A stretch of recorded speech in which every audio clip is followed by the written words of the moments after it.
ಕಲಬುರಗಿ ಜಿಲ್ಲೆ ನಮ್ಮ ಕಲ್ಯಾಣ ಕರ್ನಾಟಕದ ಇದು ಹೆಡ್ ಕ್ವಾರ್ಟರ್ ಇದ್ದಂಗ. ಇಂದ 2010-12ನಲ್ಲಿ ಲ್ಯಾಂಡ್ ಎಕ್ವಿಷನ್ ಮಹಾನಗರ ಪಾಲಿಕೆದವ್ರ ಮೇಲೆ ಸಿಟಿಜನ್ ಅವರು ತಮ್ದು ಲ್ಯಾಂಡ್ ಎಕ್ವಿಷನ್ ದುಡ್ಡು ಬರ್ಬೇಕಂತ ಅವರು ಕೋರ್ಟಿಗೆ ಹೋಗಿದ್ರು.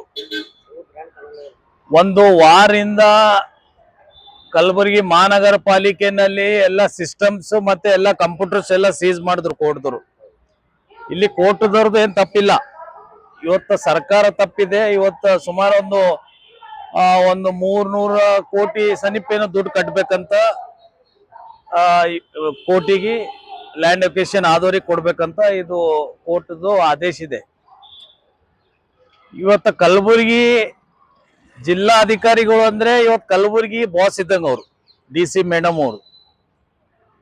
ಈಗ ತಾನೇ ಸೋಷಿಯಲ್ ಮೀಡಿಯಾ ಮತ್ತೆ ಎಲ್ಲ ಚಾನೆಲ್ ನಲ್ಲಿ ಕಲಬುರಗಿ DC ಅವ್ರದ್ದು ಕಾರ್ ಸೀಸ್ ಮಾಡಿಕೊಂಡು ಕೋರ್ಟ್ದವ್ರು ತಗೊಂಡು ಹೋಗಿದ್ದಾರೆ.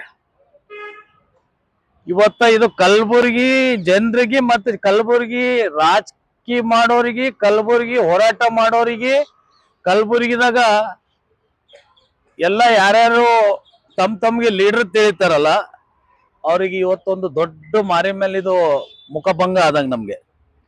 ಯಾಕಂದ್ರೆ ಇವತ್ತು ಕಲಬುರಗಿ ಜಿಲ್ಲಾ ಅಧಿಕಾರಿಗಳು ಅಂದ್ರೆ ಇವತ್ತು ಕಲಬುರಗಿ ಬಾಸ್ ಇದ್ದಂಗ ಅವ್ರು. ಇವಾಗ ಕಲಬುರಗಿ ಜಿಲ್ಲೆನಲ್ಲಿ ಯಾವ್ದ್ರೆ ನಮ್ದು DC ಆಫೀಸ್ ಬರ್ಬೇಕಂದ್ರೆ ಇವತ್ತು DC ಮೇಡಮ್ ಅವ್ರದೇ ವೆಹಿಕಲ್ ಸೀಸ್ ಮಾಡಿ ಜನ ಇವತ್ತು ನೋಡ್ತಾ ಇದ್ದಾರೆ. ಇದ್ರ ಬಗ್ಗೆ ಹಿಂದೆ ಕಾರ್ಪೊರೇಷನ್ ಕಮಿಷನರ್ ಅವರು ಆಫೀಸ್ನು ಕಂಪ್ಯೂಟರ್ ಚೇರ್ ಸೀಸ್ ಆದಾಗ ಯಾವ ನಾಯಕರು, ಯಾವ MLA, ಯಾವ ಮಂತ್ರಿಗಳು ಮಾತಾಡಿಲ್ಲ.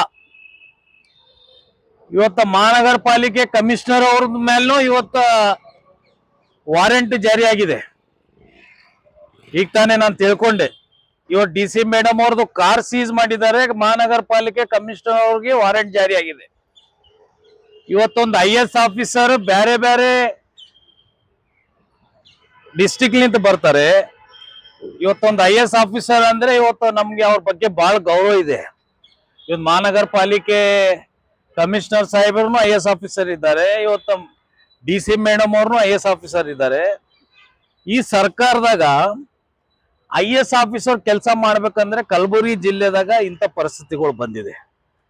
ಇದ್ರ ಬಗ್ಗೆ ಇಲ್ಲಿಂದ ಇದ್ದಂತ ಸರ್ಕಾರ ಇದ್ರ ಜವಾಬ್ದಾರಿ.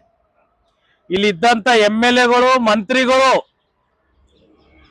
ದಯಮಾಡಿ ಕಲಬುರಗಿ ಜಿಲ್ಲೆದವ್ರ ಮೇಲೆ ಏನ್ರೆ ಸ್ವಲ್ಪ ಕಾಳಜಿ, ಏನ್ರೆ ಒಂದು IS ಆಫೀಸರ್ಸ್ ಬಗ್ಗೆ ಸ್ವಲ್ಪ ಗೌರವ ಇದ್ರೆ ಇದ್ರ ಬಗ್ಗೆ ಟೀಕೆ ಮಾಡ್ರಿ, ಇದ್ರ ಬಗ್ಗೆ ಮಾತಾಡಿ. ಇವತ್ತೇನ್ರಿ, ಇವತ್ತು DC ಅವರು ಕಾರ್ ಒಯ್ದಿದ್ದಾರೆ, ನಾಳೆ ಮಂತ್ರಿ ಅವ್ರ ಕಾರ್ ಒಯ್ತಾರೆ, ನಾಳೆ MLA ಅವ್ರ ಕಾರ್ ಒಯ್ತಾರೆ. ಬಹಳಷ್ಟು ಡಿಪಾರ್ಟ್ಮೆಂಟ್ ಇದೆ ನಮ್ ಕಲಬುರಗಿ ಹೆಡ್ ಕ್ವಾರ್ಟರ್ ನಲ್ಲಿ. ಇವತ್ತು ಕೋರ್ಟ್ದವರು ಅವರು ತೀರ್ಪೇನು ಮಾಡ್ತಾ ಇದ್ದಾರೆ, ಅವ್ರ ಕೆಲಸ ಅವ್ರು ಮಾಡ್ತಾ ಇದ್ದಾರೆ ಕಾನೂನು ಚೌಕಟ್ಟಿನಲ್ಲಿ. ಇವತ್ತು ಸರ್ಕಾರ ಕೋರ್ಟಿಗೆ ಲ್ಯಾಂಡ್ ಎಕ್ವಿಷನ್ ದವರಿಗೆ ದುಡ್ಡು ಏನ್ ಕಟ್ಟಬೇಕಾಗಿತ್ತು, ಇಲ್ಲಿ ಕುಂಭಕರ್ಣ ನಿದ್ದೆ ಮಾಡ್ತಾ ಇದೆ. ಎಚ್ಚರಿಕೆ ಆಗ್ಬೇಕು, ಜನರ ದುಡ್ಡಿದೆ ಇದು. ಇವತ್ತು ಕೋರ್ಟ್ ಜನರಿಗೆ ನ್ಯಾಯ ಕೊಡ್ತಾ ಇದೆ, ಇಲ್ಲಿನ ಸರ್ಕಾರ ನ್ಯಾಯ ಕೊಡ್ತಾ ಇಲ್ಲ, ನಿದ್ದೆ ಮಾಡ್ತಾ ಇದ್ದಾರೆ. ಈ ಕಾಂಗ್ರೆಸ್ ಸರ್ಕಾರ ಇಲ್ಲಿದ್ದಂತ ಘಟಾನುಘಟಿ ಲೀಡರ್ಗಳು ಕೇಳ್ತಾರಲ್ಲ, ಆ ಪಾರ್ಟಿ ಎಲ್ಲಿದೆ, ಈ ಪಾರ್ಟಿ ಎಲ್ಲಿದೆ. ನಾನು ಇವತ್ತು ಕೇಳಕ್ ಇಷ್ಟಪಡ್ತೀನಿ, ಕಾಂಗ್ರೆಸ್ ಪಾರ್ಟಿ ಎಲ್ಲಿದೆ? ನಿದ್ದೆ ಮಾಡ್ತಾ ಇದೆನಾ? ನೀವು ಅಧಿಕಾರಿಗಳು ಕಾರ್ಗಳು ಜಪ್ತ ಆಗ್ತಾ ಇದೆ, ಅವ್ರಿಗೆ ಅರೆಸ್ಟ್ ವಾರೆಂಟ್ ಆಗ್ತಾ ಇದೆ. ಇವತ್ತು ಇದ್ರ ಬಗ್ಗೆ ಯಾರು ಟೀಕೆ ಮಾಡಲ್ಲ. ಇಲ್ಲಿದ್ದ MLAಗಳು, ಮಿನಿಸ್ಟರ್ಸ್ ಬೇರೆ ಯಾವುದೇ ಇಶ್ಯೂ ಇದ್ರೆ, BJPದವ್ರ ಇಶ್ಯೂ ಇದ್ರೆ ಇಮಿಡಿಯೇಟ್ ಆಗಿ ಟೀಕೆ ಮಾಡ್ತೀರಿ. ಇವತ್ತು JDS ದವ್ರ ಇಶ್ಯೂ ಇದ್ರೆ ಇಮಿಡಿಯೇಟ್ ಆಗಿ ಟೀಕೆ ಮಾಡ್ತೀರಿ. ಇವತ್ತು ಬೇರೆ ಬೇರೆ ಸ್ಟೇಟ್ ಲಿಂತ ದೊಡ್ಡ ನಾಯಕರು ಬಂದ್ರೆ ಟೀಕೆ ಮಾಡ್ತೀರಿ. ಇವತ್ತು ಜಿಲ್ಲಾಧಿಕಾರಿಗಳದ್ದು ಕಾರ್ ಸೀಸ್ ಆಗಿದೆ, ಮಹಾನಗರ ಪಾಲಿಕೆ ಕಮಿಷನರ್ ಅವರಿಗೆ ಅರೆಸ್ಟ್ ವಾರೆಂಟ್ ಆಗಿದೆ. ಅದ್ರ ಬಗ್ಗೆ ಯಾರು ಮಾತಾಡ್ತೀರಿ? ಜನ ಮುಂದಿನ ದಿನದಾಗ ಇವರಿಗೆ ಉತ್ತರ ಕೊಡ್ತಾರೆ. ನೋಡಿ, ನಮ್ಮ ಉಸ್ತುವಾರಿ ಸಚಿವರು, ನಮ್ ಗುಲ್ಬರ್ಗ ಜಿಲ್ಲೆದು ಉಸ್ತುವಾರಿ ಸಚಿವರು ಪ್ರಿಯಾಂಕ್ ಖರ್ಗೆ ಸಾಹೇಬರು ನಮ್ ಗುಲ್ಬರ್ಗ ಬಗ್ಗೆ ಅವ್ರು ಬಹಳ ಕಾಳಜಿ ಕೊಡ್ತಾರೆ. ಯಾವ ವಿಷಯದಾಗೂ ಇಮಿಡಿಯೇಟ್ ಆಗಿ ಆಕ್ಷನ್ ತಗೋತಾರೆ, ಯಾವ ವಿಷಯದಾಗೂ ಇಮಿಡಿಯೇಟ್ ಆಗಿ ಟೀಕೆ ಮಾಡ್ತಾರೆ. ದಯಮಾಡಿ ಇವತ್ತು ಪ್ರಿಯಾಂಕ್ ಖರ್ಗೆ ಸಾಹೇಬ್ರ ಮೇಲೆ ಒಂದು ವಿಶ್ವಾಸ ಇದೆ. ತಮ್ಮ ಗುಲ್ಬರ್ಗ ಉಸ್ತುವಾರಿ ಮಂತ್ರಿ ತಾವು ಇದ್ದೀರಿ ಸಾಹೇಬ್ರೆ, ಇಮಿಡಿಯೇಟ್ ಆಗಿ ಜನರಿಗೆ ಉತ್ತರ ಕೊಡ್ರಿ. ಮತ್ತೆ ಇದು ಇಮಿಡಿಯೇಟ್ DC ಮೇಡಮ್ ಅವ್ರ ಕಾರು ಇವತ್ತು ಯಾವ ತರ ಸೀಸ್ ಆಗಿದೆ, ಅದೇ ತರ ಇವತ್ತು ಕೋಟಿಗೆ ಜನರದು ಲ್ಯಾಂಡ್ ಎಕ್ವಿಷನ್ ದುಡ್ಡು ಕಟ್ಟಿಸಿ ಸರ್ಕಾರಲಿಂತ ಇವತ್ತು ಮಹಾನಗರ ಪಾಲಿಕೆ ಕಮಿಷನರ್ ಅವ್ರ ಮೇಲೆ ಅರೆಸ್ಟ್ ವಾರೆಂಟ್ ಆಗಿದೆ. ಅದು ಇವೆರಡು ಸಮಸ್ಯೆ ಹೆಂಗ್ ಬಗೆಹರಿಸ್ತೀರಿ? ತಮ್ಮ ಮೇಲೆ ಜನರಿಗೆ ಒಂದು ವಿಶ್ವಾಸ ಇದೆ. ಇವತ್ತು ಗುಲ್ಬರ್ಗ ದೊಡ್ಡ ಹೆಡ್ ಕ್ವಾರ್ಟರ್ ಇದೆ. ಗುಲ್ಬರ್ಗದಾಗ ಇವತ್ತು ಘಟಾನುಘಟಿ ನಾಯಕರು ಇವತ್ತು ಕೇಂದ್ರನಲ್ಲಿನೂ ಇವತ್ತು ನಮ್ಮ ನಾಯಕರು ಇದ್ದಾರೆ, ರಾಜ್ಯದಾಗೂ ನಮ್ಮ ನಾಯಕರು ಇದ್ದಾರೆ. ಇದು ಏನಾಗ್ತಾ ಇದೆ ಅಂದ್ರೆ ಇದು ಇಲ್ಲಿ ರಾಜಕಾರಣಿಗಳು ರಾಜಕೀಯ ಮಾಡಬಾರ್ದು, ಆ ತರ ಪರಿಸ್ಥಿತಿ ಆಗ್ಬಿಟ್ಟಿದೆ. ದಯಮಾಡಿ ಇದ್ರ ಮೇಲೆ ಯಾವ್ದ್ರೆ ಒಂದು ಸರ್ಕಾರಲಿಂತ ತೀರ್ಮಾನ ತಗೊಂಡು ಇವತ್ತು ಕಲಬುರಗಿ ಜಿಲ್ಲೆ ಇವತ್ತೆಲ್ಲ ಸೋಷಿಯಲ್ ಮೀಡಿಯಾನಲ್ಲಿ DC ಮೇಡಮ್ ಅವ್ರ ಕಾರ್ ಇವತ್ತು ಜಾಕ್ ಹಾಕೊಂಡು ಹೋಗ್ತಾ ಇದಾರೆ, ಜನ ನೋಡ್ತಾ ಇದಾರೆ. ಪಾಪ ಇವತ್ತು ಅವ್ರು ಹೆಂಗ್ ಕೆಲಸ ಮಾಡ್ಬೇಕು, ಹೆಂಗ್ ಮನೆಗೆ ಹೋಗ್ಬೇಕು. ಫೋಜಾ ತರನು ಮೇಡಮ್ ಅವ್ರ ಬಗ್ಗೆ ನಮ್ಗೆ ಬಹಳ ಗೌರವ ರೆಸ್ಪೆಕ್ಟ್ ಇದೆ. ಇವತ್ತು ರಂಜಾನ್ ನಡೀತಾ ಇದೆ, ರಂಜಾನ್ ಅಲ್ಲಿ ಅವ್ರು ರೋಜಾ ಇರ್ತಾರೆ.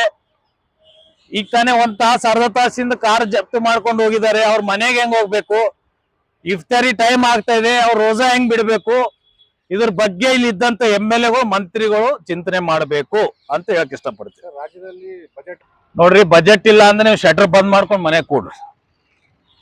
ಜನ ಟ್ಯಾಕ್ಸ್ ಎಲ್ಲ ಜನ ಕಟ್ತಾ ಇದಾರೆ, ಜನರು ಯಾವಾಗ ನಿಂದಿರ್ತಾ ಇಲ್ಲ.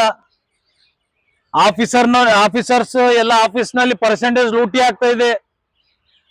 ರಾಜ್ಯ ಸರ್ಕಾರ ಹತ್ರ ದುಡ್ಡಿಲ್ಲ ಅಂದ್ರೆ ಜನ ನಗ್ತಾರೆ. ಜನರು ಇದು ಎಲ್ಲ ಕೇಳಕ ನಿಮ್ಗೆ ಅಧಿಕಾರ ಕೊಟ್ಟಿಲ್ಲ, 135 ಸೀಟ್ ಜನ ನಿಮ್ಗೆ ಗೆಲ್ಸ್ ಕಳ್ಸಿಲ್ಲ.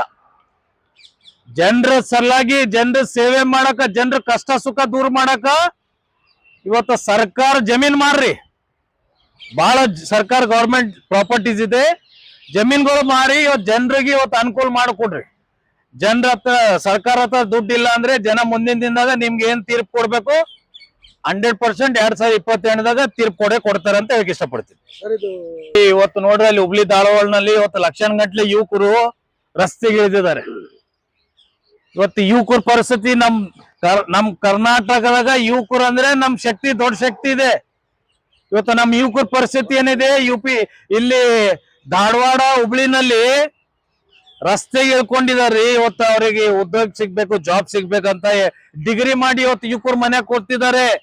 ಇದೇ ಸರ್ಕಾರ ಡಿಗ್ರಿ ಆದವ್ರಿಗೆ 3,4,4 ಸಾವಿರ ರೂಪಾಯಿ ಕೊಡ್ತು, ಜಾಬ್ ಕೊಡ್ತು ಅಂತ ಎಲ್ಲ ಭರವಸೆ ಕೊಟ್ಟಿದ್ದು ಸರ್ಕಾರ.